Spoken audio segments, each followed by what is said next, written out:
오늘 저는 이 본문 말씀을 가지고 빈무덤에서라는 제목으로 증거해 나가려고 합니다. 어제부터 비가 내립니다. 저는 한없이 내리는 비가 성령의 비였으면 좋겠다는 생각을 해보았습니다. 말씀을 준비하기 전에 저는 그리스도의 부활과 승천을 함께 준비하려고 했습니다. 부활과 승천이라는 주제는 하나의 사건으로 이해하는 것이 더 좋게 보였기 때문입니다. 그렇지만 저는 최종적으로 부활에 대한 부분만 전하기로 마음먹었습니다. 부활에 앞서서 낮아지신 예수 그리스도를 언급하면서 말이죠. 저는 성령 안에서 결정한 이 일이 우리의 믿음 생활에 도움이 되기를 기대해 봅니다.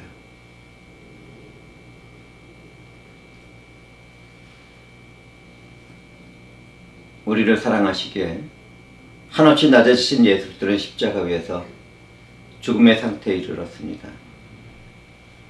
주님은 우리를 향한 조롱과 멸시와 채찍을 맞으셨고 머리에는 면류관을 쓰시고 손과 발에는 못이 박혔습니다. 심지어 지금에 의해 군병에게 창을 찔려 주님은 보혈의 피를 다 흘리셨습니다. 예수님은 대속의 그 일을 통하여 우리를 위한 하나님의 사랑과 공의를 완전하게 이루셨습니다. 그 이후에 그리스도는 성경의 기록대로 요셉에 의하여 한 무덤에 장사되었습니다. 안식일이 지난 후 첫날 일찍 해가 돋았을 때 막달리아 마리아와 야고보의 어머니 마리아와 살포메는 예수님께 향품을 바르려고 무덤을 찾아갔습니다.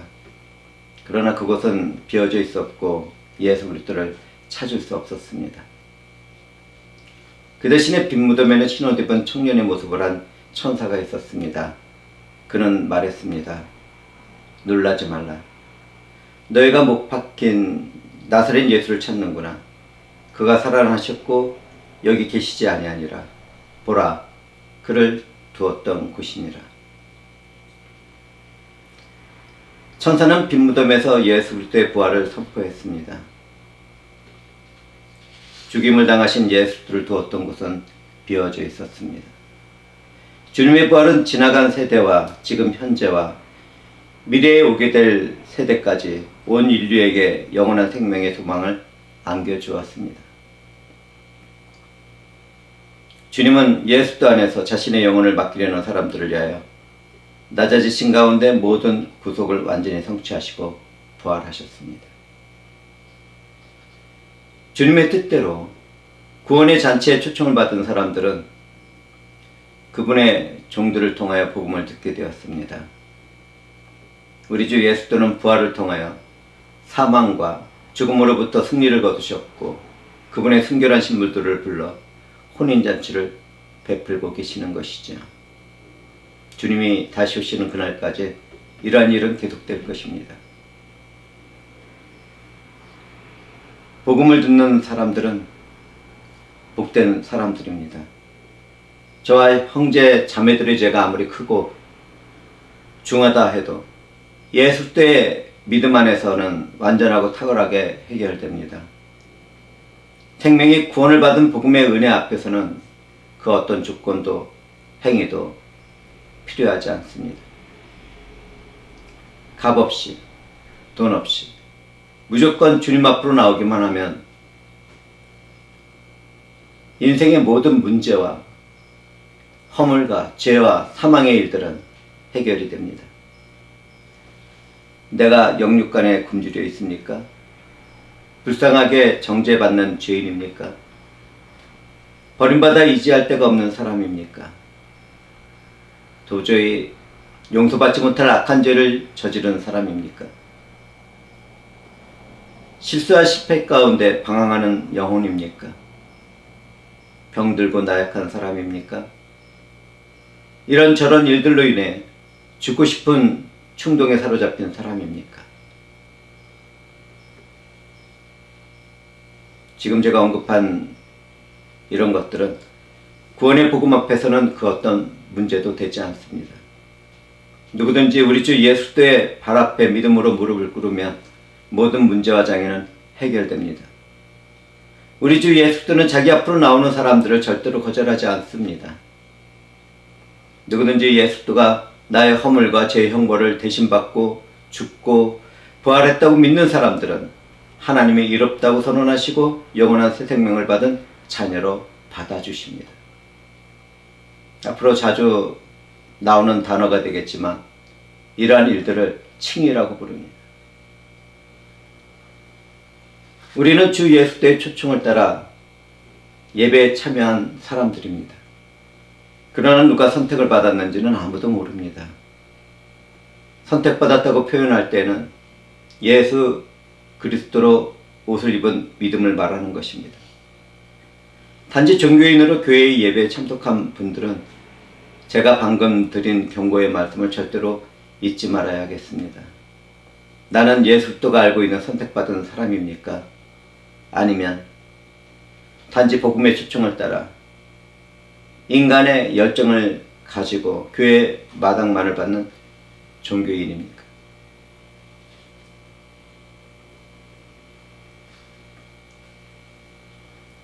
우리 모두는 선택받은 사람들이겠죠. 저는 이 자리에서 우리 모두가 주님의 순결한 신부로 완전한 구원의 축복을 받았음을 믿고 고백해 봅니다. 이 놀라운 축복 가운데 우리는 주님의 낮아지심과 부활의 사건을 이야기하며 우리에게 부어지는 하나님의 은혜와 사랑을 나누도록 하겠습니다. 저는 먼저 부활에 앞서서 그리스도의 낮아지심을 생각해 보려고 합니다. 신학에서는 그리스도의 고난과 낮아지심을 비하라고 말합니다. 비하의 전과정은 신성과 인성이 분리되지 않는 예수 그리스도에게 주어진 것입니다.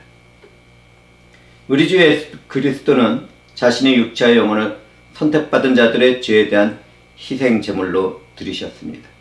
우리 주님은 조롱과 멸시와 핍박의 고난과 십자가의 죽음을 통하여 이 모든 일을 이루셨습니다. 주님은 십자가의 죽음을 미래에 완성된 그분의 성취를 위하여 참으셨습니다. 주님은 그렇게 도살장에 끌려가는 어린 양처럼 낮아지시고 또 낮아지셨습니다. 그 모든 일을 이루신 주님은 더 이상 고난을 받지 않아도 됩니다. 주님은 영광을 받을 때가 되었습니다. 그렇다면 여기에서 우리는 한번 생각해 보아야 합니다. 왜 그리스도가 낮아져야만 했습니까? 그것은 사탄의 나라를 파괴시킬 기초를 세우기 위해서입니다. 주님은 제자들에게 세상이 심판에 이르렀고 이 세상의 임금이 쫓겨나리라고 말씀하셨습니다. 우리 주님은 그분 안에서 선택받은 하나님의 백성들을 모으고 있었습니다. 우리 주 예수 그리스도의 낮아지신 목적은 택하심을 받은 자들의 구원 때문이었습니다. 우리가 바로 그러한 사람들 중에 한 무리지요. 저와 여러분을 위하여 주님은 고난의 순종을 감당하셨습니다. 우리는 예수의 은혜로 영원한 구원을 받게 된 것입니다. 주님의 낮아지심에는 또 다른 목적도 있습니다. 그것은 죽음을 이기신 승리를 통해 삼위일체 하나님께 큰 영광이 돌아가도록 하는 것입니다. 아버지께서는 십자가 위에서 아들을 영화롭게 하시고 아들은 죽음의 순종으로 아버지를 영화롭게 하셨습니다. 성령께서는 이 모든 구속의 일을 영화로운 가운데 이루어가며 역사하고 계시죠.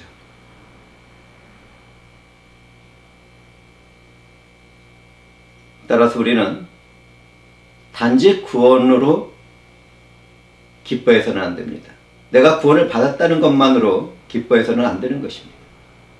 우리는 삼위일체 하나님의 영광 안에서 살게 되었다는 것을 기뻐해야 하는 것입니다. 예수 그리스도께서 낮아지신 목적 중 하나는 성도로 부름을 받은 우리들에게 영광을 입히시기 위해서입니다. 누구든지 예수 그리스도를 마음으로 믿어 의에 이르고 입으로 시인하여 믿음을 드러낸다면 구원을 받게 되었습니다. 낮아지시고 부활하신 우리 주 예수 그리스도는 온 세계 만민을 다스리는 왕 중의 왕이십니다. 우리는 주 예수 그리스도의 영적인 통치 안에서 구원을 받았을 뿐만 아니라 그 통치에 참여하게 된 것입니다. 우리는 그 영광의 통치 가운데 이 세상의 사랑이 되어야 되고 생명의 빛이 되어야 되고 밋밋한 세상에 맛을 내는 소금이 되어야 되고 부패한 곳에는 그것을 막아서는 소금의 역할을 감당해야 합니다.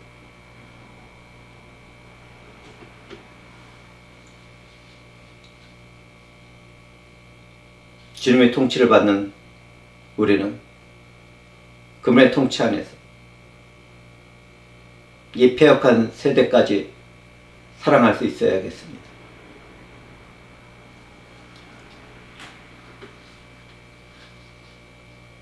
구약에 있어서 대표적인 부활의 예표적인 사건이 있습니다.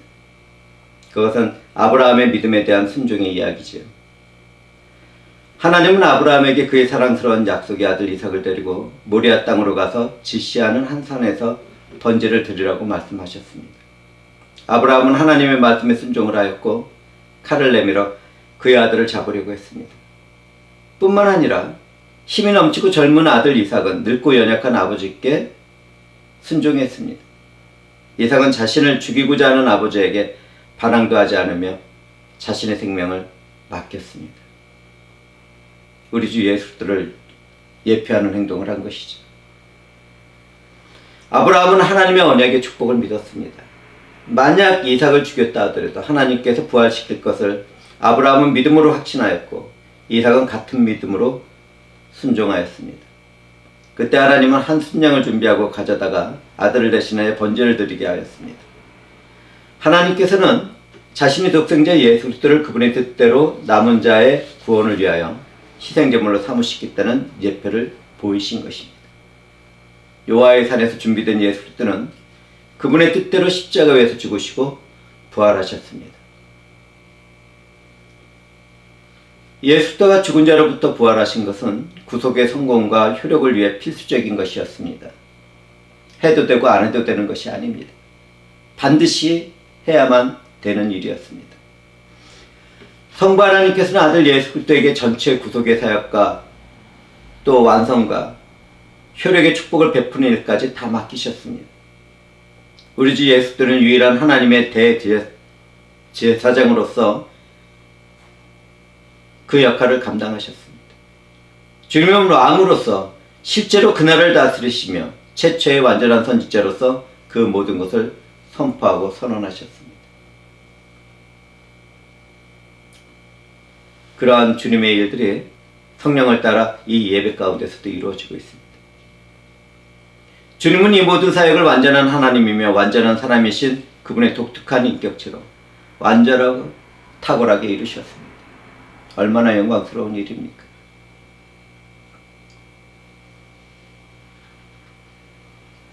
성경을 살펴보면 하나님 아버지는 타락한 인간에게 중보자의 은혜가 없는 사랑의 방법으로는 아무것도 행하시지 않습니다. 우리의 유일한 중보자인 예수 그리스도가 없는 구원은 없는 것입니다.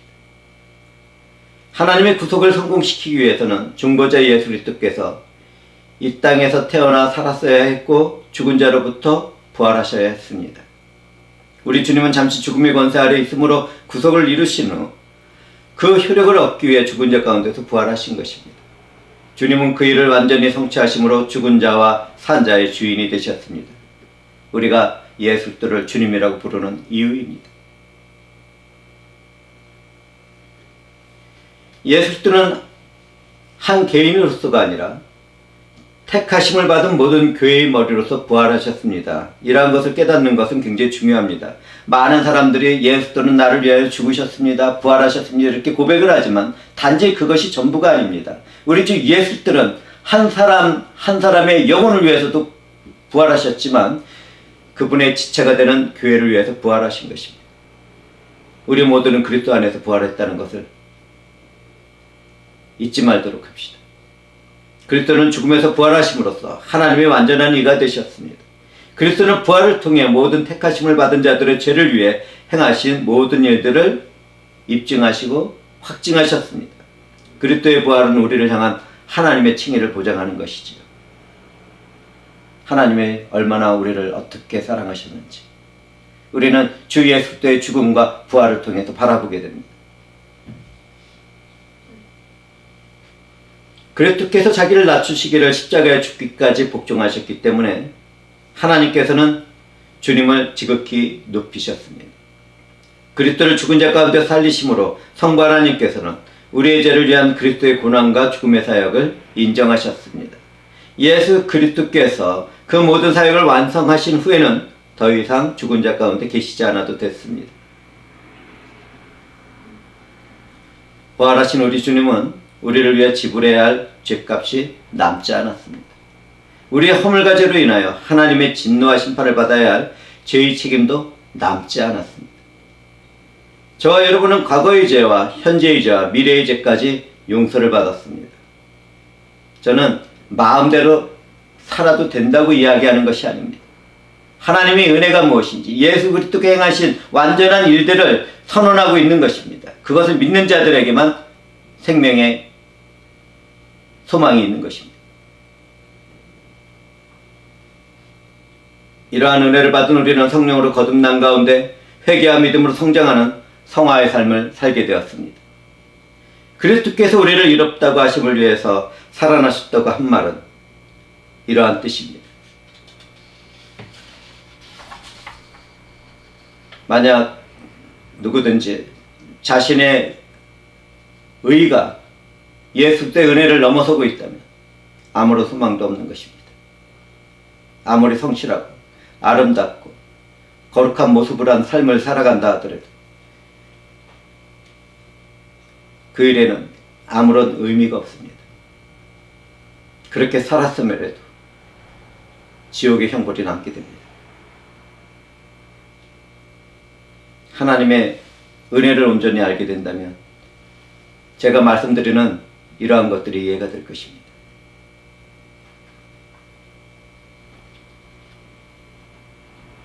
하나님께서는 예수 그리스도와 함께 우리를 살리셨습니다. 우리는 그리스도와 연합되었기 때문에 그리스도를 인정하는 선언은 곧 우리를 인정하는 선언이 되는 것입니다. 하나님께서는 죄에 대한 모든 값이 다 지불되었으니 너는 내 앞에서 더 이상은 죄인이 아니라 의인이 되었다고 말씀을 하시는 것입니다.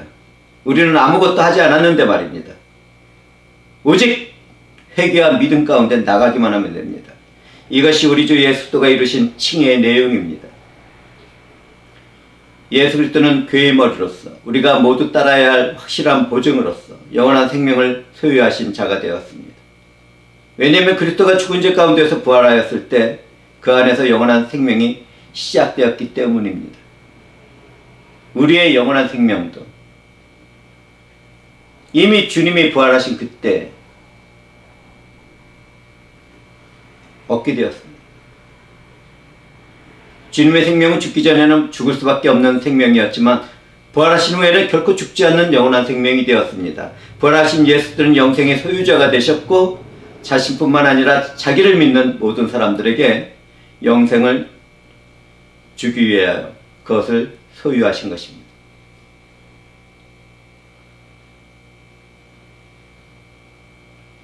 그리스도의 부활과 우리의 부활은 연결되어 있습니다. 그리스도께서는 잠자는 자들의 천열배가 되셨기 때문입니다. 우리는 영광 중에 새로운 몸을 입게 될 것이지만 예수 그리스도께서 십자가 위에서 받으신 흉터는 우리를 위한 그의 죽으심과 고난에 대한 영원한 표적이기 때문에 독특하게 남아있을 것입니다. 영광의 상처라고 들어보셨는지 모르겠습니다. 하나님의 영원한 영광은 예수 그리스도의 십자가 위에서 보여졌습니다.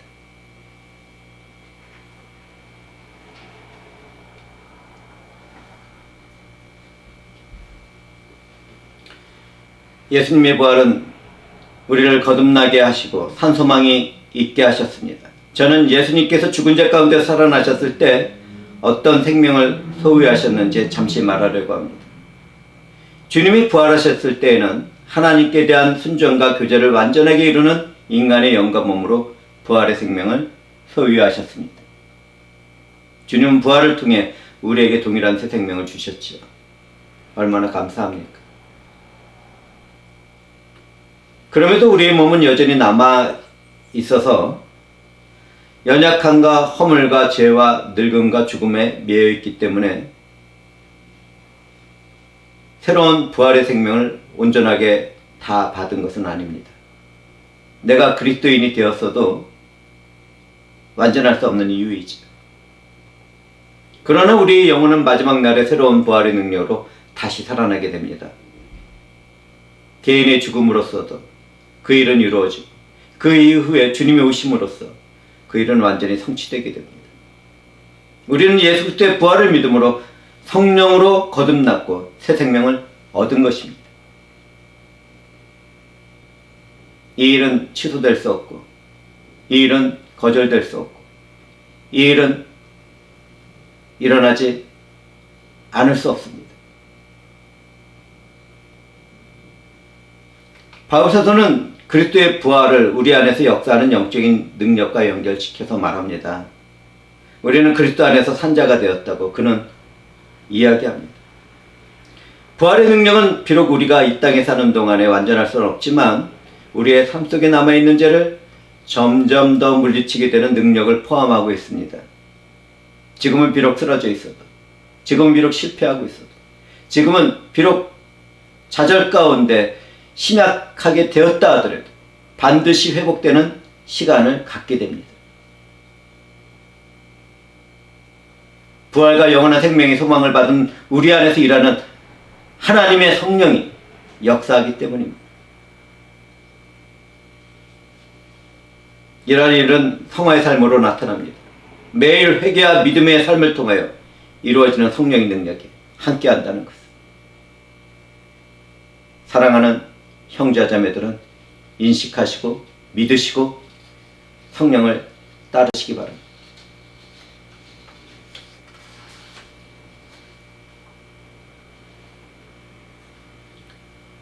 부활의 능력은 개인과 교회에만 주어지는 것이 아닙니다. 부활의 능력은 하나님 나라의 사역이 이 땅에서 이루어질 때도 나타납니다. 오직 성령이 너에게 임하시면 너희가 권능을 받고 예루살렘과 온 유대와 사마리아와 땅끝까지 이르러 내 증인이 되리라고 말씀하신 것도 예수 그리스도의 부활 후였습니다.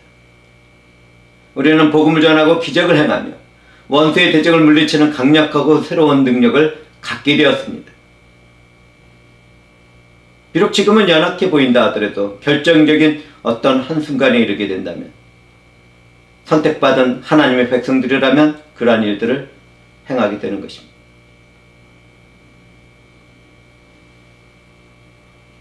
예수께서는 죽은 자 가운데서 부활하신 후에 그의 제자들에게 이러한 능력을 부어주셨는데 그때의 제자들뿐만 아니라 믿음 안에서 살아가는 우리들에게도 적용되는 실제의 삶입니다. 누구든지 성령 안에 매여서 예수를 증거하고 하나님의 영광을 위해서 살아가려고 한다면 그러한 능력은 나타나게 되어 있습니다.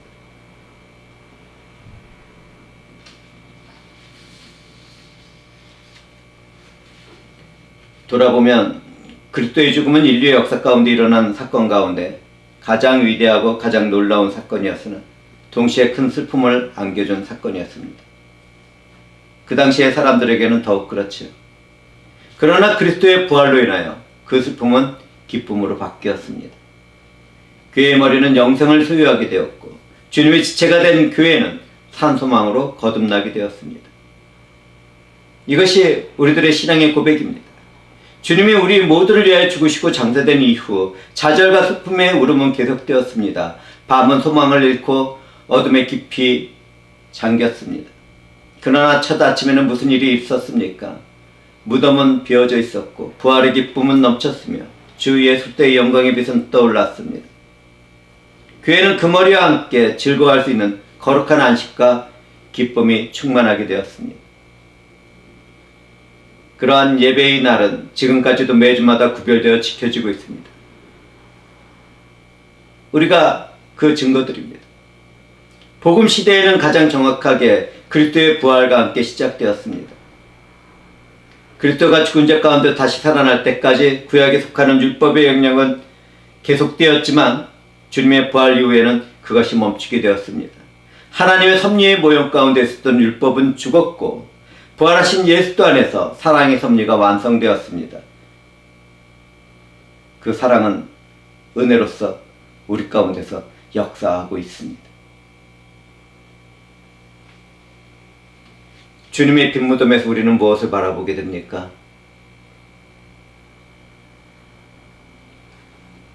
구약시대의 밤은 끝났습니다. 그리스도는 교회의 복된 신랑으로서 그 원수들을 자기 발 아래 복종시키는 영광의 승리자가 되었습니다. 삼위일체 하나님의 뜻과 목적대로 믿는 자들은 기쁨과 영광 가운데 사망의 무덤에서 부활했습니다. 우리 주 예수님은 저와 여러분을 위하여 세상을 비치는 영광의 빛으로 부활하셨습니다.